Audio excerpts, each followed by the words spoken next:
Hello everyone.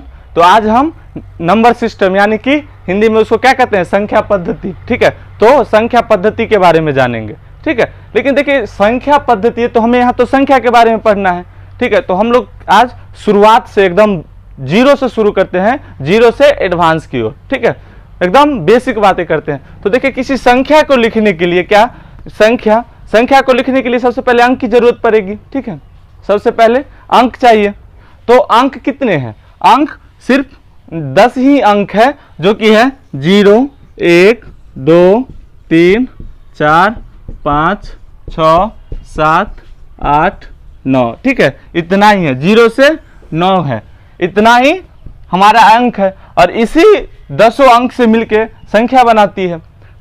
तो जैसे देख लीजिए अब कैसे बनाती है। अब इसी में से हम किसी अंक को ले ले, सेम इसी तरह से, जैसे यहाँ पे 5 ले लेते हैं, 3 ले लेते हैं, 2, 1, 8, फिर 2 ले लेते हैं, ठीक, 1, और यहाँ पे 0 ले लेते हैं और 1 ले लेते हैं। ठीक है, ये क्या है? ये एक संख्या है। ठीक है, ये एक संख्या है। अब बताइए, एक बात बताइए, इस संख्या इतना बड़ा तो लिख दें, ठीक है, लेकिन इसको पढ़ना भी तो पड़ेगा ना। तो इसको कैसे पढ़ते हैं? सबसे पहले देखिए, इसको क्या कहते हैं? इकाई। ठीक है, इसको इकाई, ये दहाई, ठीक है, इसको सैकड़ा, इसको हजार, ठीक है, इसको 10,000, 10,000, ठीक है, इसको लाख, इसको 10 लाख, इसको करोड़। ठीक है, करोड़। और मान लीजिए यहाँ पे और एक रह जाए, ठीक है, तो इसको क्या कहेंगे? 10 करोड़, 10 करोड़। ठीक है, इसी को इंग्लिश में क्या कहेंगे? इसको वंस, टेंस, ठीक है, 100, इसको थाउजेंड्स, इसको 10,000, ठीक है, इसको लाख, ठीक है, इसको 10 लाख, 10 लाख, ठीक है, ये हो जाएगा करोड़, ये 10 करोड़। ठीक है, ये हो जाएगा 10 करोड़। इसका मतलब क्या हुआ? देखिए ये वंश है। ठीक है, इसको तब तक के लिए मिटा देते हैं।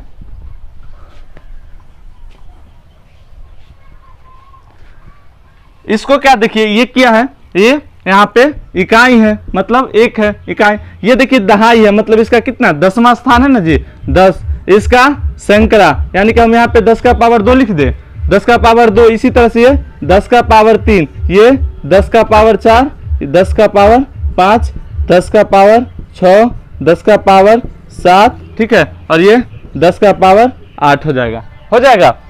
ठीक है, आप पढ़ेंगे कैसे? देखिए यहाँ पे इसको कैसे पढ़ेंगे हम? इसको आसानी से देखिए क्या करते हैं। जैसे देखिए ये इकाई दहाई सैकड़ा है ना, इसको एक साथ कर दीजिए, आप पढ़ने में इस तरह से आसानी होगी। जैसे देखिए ये हजार, ये हजार है, ठीक है, तो इस दोनों को एक साथ कर दिया जाता है। ठीक है, लाख और 10 लाख है तो एक साथ, करोड़ और 10 करोड़ है, यानी कि पहले से 3 को छाड़ दीजिए, यहाँ पे कॉमा दे दीजिए, यहाँ पे कॉमा दे दीजिए, यहाँ पे कॉमा दे दीजिए।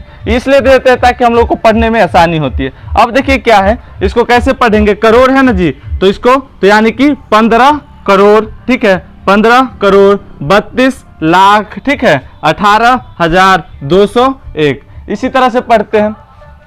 अब एक बात बताइए, इसको थोड़ा सा मिटाते हैं।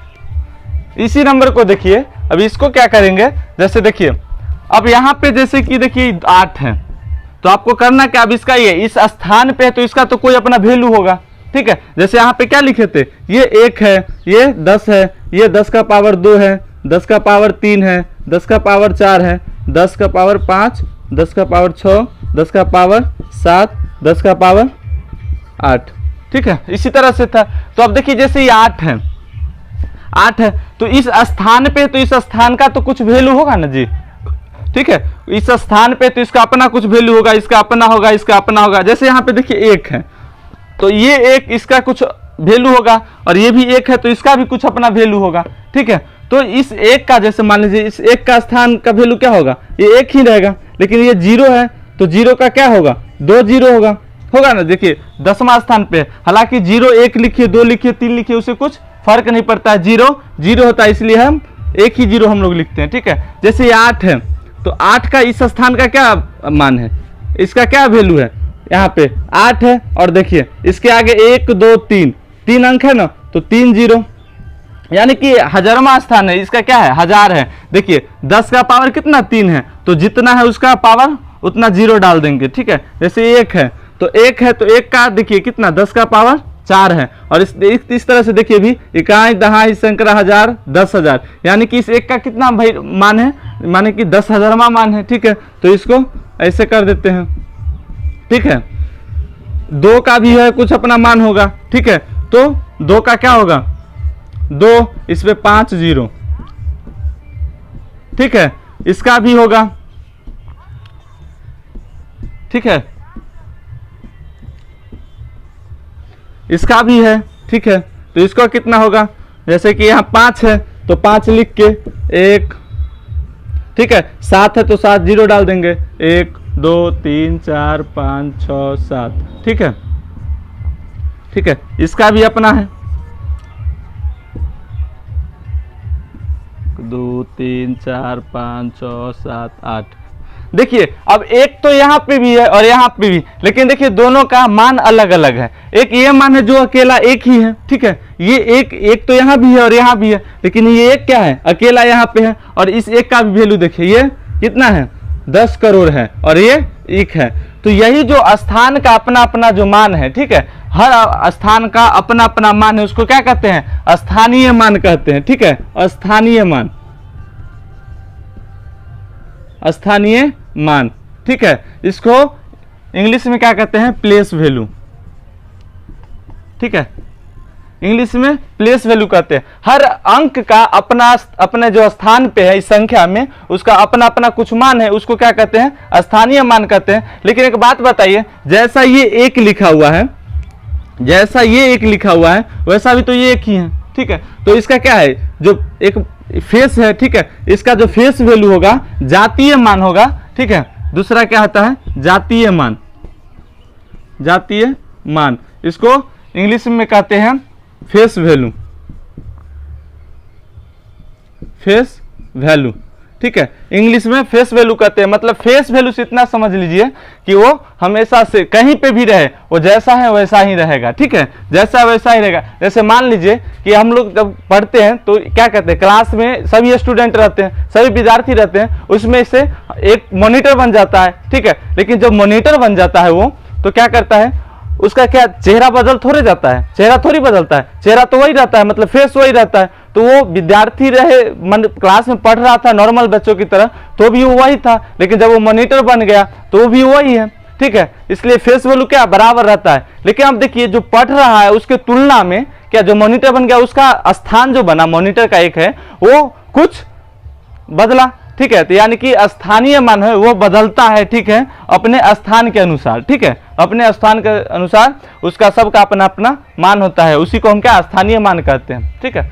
अब देखिए बताते हैं, अब संख्या पद्धति पढ़ रहे हैं तो अब संख्या तो इसका पढ़ लेके कैसे पढ़ेंगे, अब संख्या के प्रकार के बारे में जानेंगे, ठीक है। तो इसको मिटाते हैं और शुरू से करते हैं शुरू। तो सबसे पहले इसमें संख्या में आता है प्राकृतिक संख्या, ठीक है, प्राकृतिक संख्या, प्राकृतिक संख्या, ठीक है, प्राकृतिक संख्या, इसको इंग्लिश में कहते हैं नेचुरल नंबर, नेचुरल नंबर, ठीक है, नेचुरल नंबर इसको कहते हैं। और इसको शॉर्टकट में जो डिनोट करना होता है, शॉर्टकट में बताना होता है, तो इसको हम एन से डिनोट करते हैं, ठीक है, एन से एन लिखते हैं शॉर्टकट में, ठीक है। नेचुरल नंबर एक देखिए, एक तरह से देखिए तो नेचुरल नंबर या प्राकृतिक संख्या, इससे हमको लगता है कि प्राकृतिक से ही आया होगा। मतलब कोई भी चीज को गिनने के लिए क्या करते हैं, किसी चीज को जब हम गिनते हैं, ठीक है, तो जैसे यहाँ पे मार्क करें तो इसको कैसे गिनेंगे, 1 2, ठीक है। जैसे एक टोकरी में आम रखा हुआ है, ठीक है, तो उसको जब हमको गिनना पड़ता है तो 1 2 3 4 ऐसे करके तो गिनते हैं ना। तो इसका जो परिभाषा होता है वो क्या होता है, इसका परिभाषा,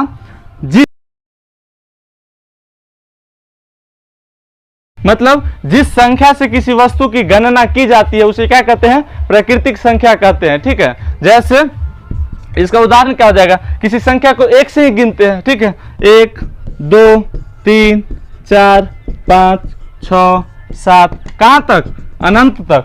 ठीक है, मतलब 1 से शुरू करेंगे और कहां तक, अनंत तक जाएंगे। और सबसे छोटा प्राकृतिक संख्या कौन होता है, 1 होता है। इससे छोटा कोई प्राकृतिक संख्या नहीं होती है। ठीक है, इसके बाद आता है पूर्ण संख्या। ठीक है, देखिए अब दूसरे नंबर पे क्या, पूर्ण संख्या आती है। ठीक है, दूसरे नंबर पे पूर्ण संख्या, पूर्ण, ठीक है, पूर्ण संख्या। ठीक है, इसको इंग्लिश में क्या कहते हैं, होल नंबर, होल नंबर। ठीक है, होल नंबर, और इसको W से डिनोट करते हैं। ठीक है, W से बताते हैं। ठीक है, पूर्ण संख्या मतलब इसका कहना है, इसका परिभाषा होता है कि देखिए इसका परिभाषा होता है कि, ठीक है, मतलब प्राकृतिक संख्या क्या है, देखिए प्राकृतिक संख्या क्या है, प्राकृतिक संख्या 1 2 3 4 5 6, कहां तक, अनंत तक है। ठीक है, और क्या करिए कि प्राकृतिक संख्या में शून्य, ठीक है, शून्य को भी सम मिला लिया जाए। ठीक है, प्राकृतिक संख्या में शून्य को भी मिला लिया जाए तो क्या, पूर्ण संख्या कहलाएगी। ठीक है, और ये जो शून्य है ये सबसे छोटी पूर्ण संख्या होती है। ठीक है, इससे छोटी कोई पूर्ण संख्या नहीं होती है। ठीक है, पूर्ण संख्या 0 से शुरू होती है, 0 1 2 3 4 5 6 7 8 9 10 अनंत तक। इसके बाद आता है पूर्णांक संख्या। ठीक है,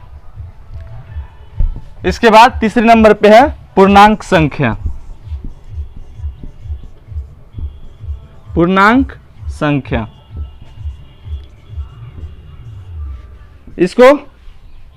इसको इंग्लिश में क्या कहते हैं, इंटीजर, इंटीजर। ठीक है, इसको आई से डिनोट करते हैं। ठीक है, शॉर्टकट में आई लिखते हैं। देखिए इसका परिभाषा होता है, इसका परिभाषा होता है कि प्राकृतिक संख्या के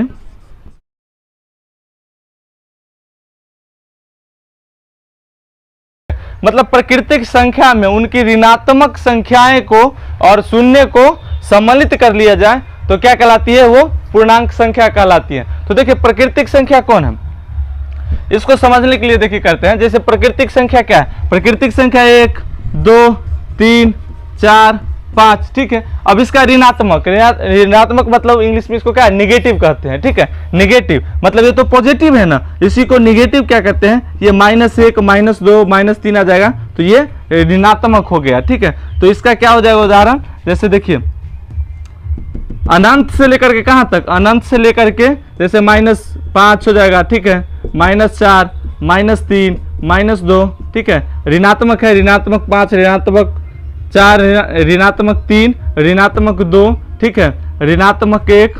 ठीक है, और देखिए बोल रहा है कि शून्य को भी सम्मिलित किया जाए। ठीक है, तो शून्य। ठीक है, उसके बाद क्या, अब प्राकृतिक संख्या तो है ही ना, प्राकृतिक संख्या तो 1 2 3 4 5। ठीक, कहां तक, अनंत तक आएगा। मतलब पूर्णांक संख्या किसे कहते हैं कि प्राकृतिक संख्या में उनकी ऋणात्मक संख्याएं और शून्य को भी सम्मिलित कर लिया जाए तो वो पूर्णांक संख्या कहलाती है। ठीक है, अब देखिए यहाँ पे दो चीज है। ठीक है, एक ऋणात्मक है। ठीक है, ये ऋणात्मक और धनात्मक भी है। ठीक है, नेगेटिव और पॉजिटिव भी है। ठीक है, तो इसको समझने के लिए पहले यहाँ पे मिटाते हैं। देखिए इसमें दो तरह का है। सबसे पहले है घन पूर्णांक। ठीक है, घन पूर्णांक। ठीक है, घन पूर्णांक मतलब पॉजिटिव है। ठीक है, ये पॉजिटिव है। ठीक है, घन पूर्णांक मतलब पॉजिटिव इंटीजर है। ठीक है, देखिए जो प्राकृतिक संख्या है ना, जितना प्राकृतिक संख्या है वो क्या है, घन पूर्णांक है, मतलब पॉजिटिव इंटीजर है, जितना नेचुरल नंबर है। ठीक है, अब आता है ऋण पूर्णांक। ठीक है, ऋण पूर्णांक। ठीक है, ऋण पूर्णांक इसका मतलब ये क्या है, ये नेगेटिव है, नेगेटिव इंटीजर है। ठीक है, तो ऋण पूर्णांक क्या है कि मतलब जो प्राकृतिक संख्या है उसके ऋणात्मक संख्या जो है, जैसे देखिए माइनस लगा हुआ। ठीक है, ये सब क्या है, ये सब क्या है, ये सब ऋण पूर्णांक है। और इधर देखिए प्राकृतिक संख्या क्या है, ये सब घन पूर्णांक है।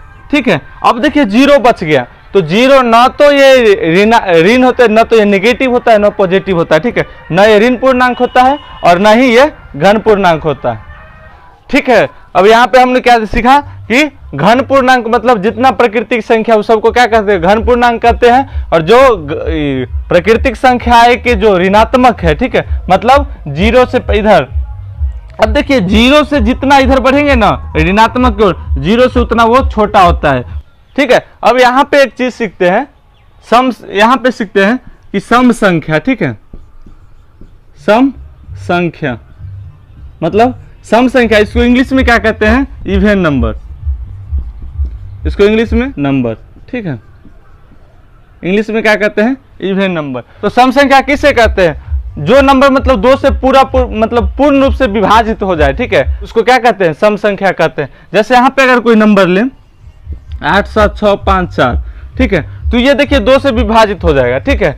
यहाँ पे अगर सिंपली पहले भाग देके सीखते हैं, ठीक है, देखिए, और नेक्स्ट वीडियो में हम देखेंगे कि मतलब किसी भी नंबर को देख के ही आप बता सकते हैं कि 2 से इसमें भाग लगेगा, 3 से लगेगा, 4 से लगेगा, ठीक है। ठीक है, यहाँ पे भाग देख के ही देखते हैं। जैसे देखिए 2 से इसमें पूरी तरह से भाग लग जाएगा, मतलब ये पूरा पूरी कट गया ना, इसका मतलब क्या है, इसका मतलब ये सम संख्या है, ठीक है, इसका मतलब ये सम संख्या है, ठीक है। मतलब कि जिस संख्या में 2 से पूरी तरह से मतलब 2 से विभाजित हो जाता है, ठीक है, पूर्ण रूप से 2 से विभाजित हो जाता है, उसको सम संख्या कहते हैं, ठीक है।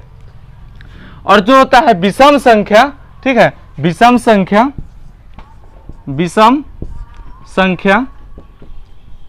ठीक है, विषम संख्या इंग्लिश में इसको कहते हैं ऑड नंबर, ठीक है, ऑड नंबर, ठीक है, ऑड नंबर। मतलब इसमें जो अब देखिए इवन नंबर में क्या था, इवन नंबर में था कि जिस संख्या को मतलब 2 से परिपूर्ण भाग लग जाता है, ठीक है, पूरी तरह से कट जाता है, उसको सम संख्या। उसका उल्टा ठीक ये है कि इसमें 2 से जिसमें भाग नहीं लगा, ठीक है, जिसमें 2 से पूर्ण रूप से भाग नहीं लगा वो विषम संख्या कहलाएगी, ठीक है। अब इतना समझ गए होंगे, अगला है तब तक कि इसको मिटाते हैं। देखिए अब है अभाज्य संख्या, ठीक है, अभाज्य संख्या, ठीक है, अभाज्य संख्या, इसको प्राइम नंबर कहते हैं, प्राइम नंबर, ठीक है, प्राइम नंबर। देखिए इसका परिभाषा होता है कि वे संख्या, ठीक है, वे मतलब कि वैसी संख्या जो एक और स्वयं के अलावा किसी अन्य संख्या से विभाजित न होता हो, उसको क्या कहते हैं, अभाज्य संख्या कहते हैं, ठीक है, प्राइम नंबर कहते हैं। जैसे देखिए यहाँ पे एग्जांपल लेंगे, जैसे 2, देखिए 2 में कौन से नंबर से भाग लग सकता है, इसमें आप 1 से लगा सकते हैं, ठीक है, और 2 से लगा सकते हैं। देखिए 1 में परिभाषा क्या कह रहा है कि एक और स्वयं के अलावा किसी अन्य संख्या से उसमें भाग न लगे, ठीक है, उसको क्या कहते हैं, अभाज्य संख्या कहते हैं, ठीक है। जैसे कि 3, देखिए 3 भी सेम है, इसमें 1 से आप भाग लगा सकते हैं, ठीक है, और इसमें 3 से ही भाग लगा सकते हैं, ठीक है, 5 हो जाएगा, ठीक है। 5 में देखिए 1 से और 5 से ही लगेगा, ठीक है। 7 देखिए 7 में भी 1 और स्वयं के अलावा किसी और से भाग नहीं लगेगा इसमें, ठीक है। उसके बाद 11, देखिए 11 जो है इसमें स्वयं मतलब कि 11 से ही भाग लगेगा और 1 से ही भाग लगेगा, ठीक है, 13 हो जाएगा, ठीक है। इसी तरह से 17 हो जाएगा, मतलब और आगे भी होगा। मतलब कि अभाज्य संख्या उसे कहते हैं जो एक, ठीक है, जो एक और स्वयं के अलावा किसी अन्य संख्या से मतलब विभाजित न होता हो, ठीक है। या ये भी आप कह सकते हो कि जिस संख्या का केवल 2 ही फैक्टर हो, ठीक है, जिस संख्या का केवल 2 ही फैक्टर हो, 2 फैक्टर के अलावा कोई और फैक्टर ना हो, उसको क्या कहते हैं, प्राइम नंबर कह सकते हैं, ठीक है, 2 फैक्टर से ज्यादा उसमें ना हो, ठीक है। देखिए अब क्या होता है, अब आता है भाज्य संख्या, ठीक है, भाज्य संख्या, इसको क्या कहते हैं, इंग्लिश में कहते हैं कंपोजिट नंबर, ठीक है, कंपोजिट नंबर। मतलब कि वैसी संख्या जो एक से तो उसमें भाग लगे हैं, ठीक है, और स्वयं से तो लगे हैं, उसके अलावा कम से कम एक और ऐसी संख्या हो जिसमें उससे भाग लगे, ठीक है। जैसे यहाँ पे एग्जाम्पल हम लेते हैं, ठीक है, जैसे यहाँ पे एग्जाम्पल ले अगर हम 4, ठीक है, तो 4 में देखिए 4 में किस किस से भाग लगेगा, 1 से तो लगेगा ही, ठीक है, इसमें 2 से भी लगेगा और 4 से भी लगेगा। मतलब क्या, देखिए 1 से तो लग ही रहा है, ठीक है, और 4 से तो स्वयं से लग ही रहा है, एक और 2 है, इससे भी तो भाग लग रहा है, इसलिए क्या है ये भाज्य संख्या है, ठीक है। 4 हो जाएगा।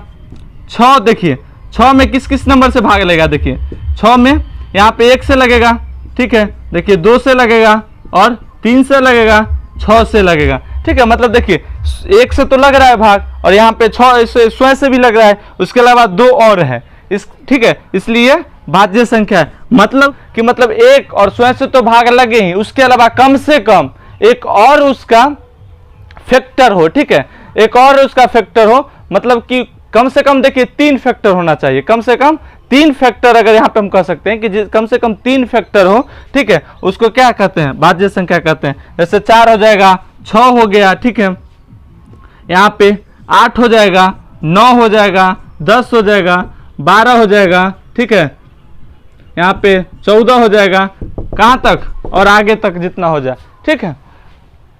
इसके बाद आता है परिमेय संख्या, ठीक है, परिमेय संख्या, तो उसको लिखते हैं, इसके लिए पहले ऊपर मिटा लेते हैं। देखिए परिमेय संख्या होता है,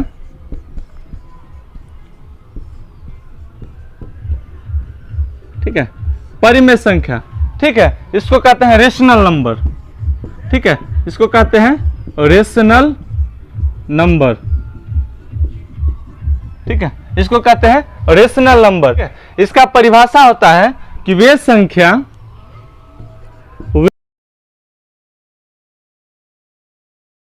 मतलब क्या हुआ कि वैसी संख्याएं जो जिसे पी वाई क्यू के फॉर्म में हम लिख सकते हैं, ठीक है, पी वाई क्यू के रूप में हम लिख सकते हैं, लेकिन क्यू क्या 0 नहीं होना चाहिए, क्यू 0 नहीं होना चाहिए। जैसे देखिए पी वाई क्यू के फॉर्म में तो लिख सकते हैं, जैसे देखिए यहाँ पे 1/2, देखिए पी वाई क्यू के फॉर्म में है, ठीक है, 1/2 होगा, 2/3 हो जाएगा, ठीक है, यहाँ पे 22/7 हो जाएगा, ये भी तो पी वाई क्यू के फॉर्म में है, ठीक है, 22/7 हो जाएगा, ठीक है। यहाँ पे देखिए 2 भी होगा, 2 को हो जाएगा, 4 हो जाएगा। बात को समझ, देखिए 2 कैसे होगा ये बताइए, 2 हो जाएगा तो 2 को तो आप कहिएगा कि मतलब देखिए पी है, ठीक है, इसमें पी वाई क्यू के फॉर्म में तो नहीं है, पी वाई क्यू के फॉर्म में नहीं है, लेकिन एक बात बताइए, पी वाई क्यू के फॉर्म में नहीं है तो इसके नीचे 1 होगा, ठीक है, ये हिडन रहता है, ठीक है, ये छुपा रुस्तम है, ठीक है, छुपा रहता है, इसके नीचे भी लिख सकते हैं, ठीक है, ठीक है। अब इसको देखिए यहाँ पे और √4 हो जाएगा, √4 होगा ना जी। √4 का मतलब क्या होता है, देखिए √4 का इसका मतलब ये होता है, ठीक है, और जब 2 है तो इसको रूट से बाहर निकालेंगे तो 2 हो जाएगा, तो ये तो सिर्फ मतलब यही तो है, ठीक है, तो √4 हो जाएगा, यही इसका उदाहरण। अब आता है अपरिमेय संख्या, ठीक है, अब आता है अपरिमेय संख्या। अपरिमेय संख्या जो होता है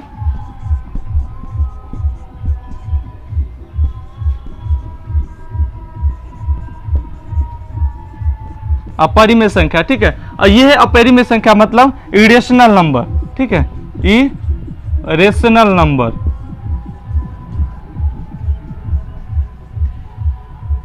ठीक है, इरेशनल नंबर। देखिए इसका परिभाषा होता है कि वे संख्याएं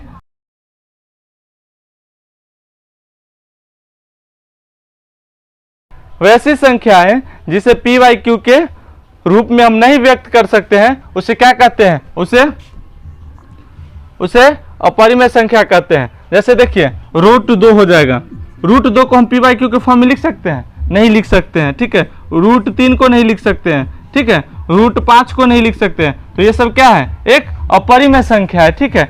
यहाँ पर देखिए हम पाई को भी नहीं लिख सकते हैं, पाई को भी पी वाई क्यू के फॉर्म में नहीं लिख सकते हैं, तो देखिए पाई को क्या लिखते हैं, पाई को 22/7 लिख सकते हैं ना, लिखते हैं, ठीक है, 22 को हम लोग क्या लिखते हैं, 22/7 लिखते हैं, और देखिए 22/7 को हमने क्या परिमेय संख्या यहाँ लिखा है, तो ये तो होना चाहिए था परिमेय संख्या, लेकिन देखिए परिमेय संख्या नहीं होता है, ये इसको मान लिया जाता है, पाई बराबर 22/7 होता है, ये मान लिया जाता है, ठीक है, राउंड फिगर में लेके सन्निकट होता है, ठीक है, मान लिया जाता है ये 22/7 नहीं होता है, ठीक है, ठीक है। अब आता है वास्तविक संख्या, ये आखिरी है, ठीक है, वास्तविक संख्या, ठीक है, वास्तविक संख्या मतलब रियल नंबर, इंग्लिश में क्या कहते हैं इसको, रियल नंबर, ठीक है, इसको कहते हैं रियल नंबर। तो वास्तविक संख्या किसे कहते हैं, तो वास्तविक संख्या मतलब परिमेय और अपरिमेय संख्या को क्या कहते हैं, वास्तविक संख्या कहते हैं। जितना परिमेय और अपरिमेय संख्या हो गया वो सब क्या हो गया, वास्तविक संख्या हो गया, ठीक है। तो आशा करते हैं कि आप लोग समझ गए होंगे। मिलते हैं नेक्स्ट वीडियो में, तब तक के लिए इतना ही।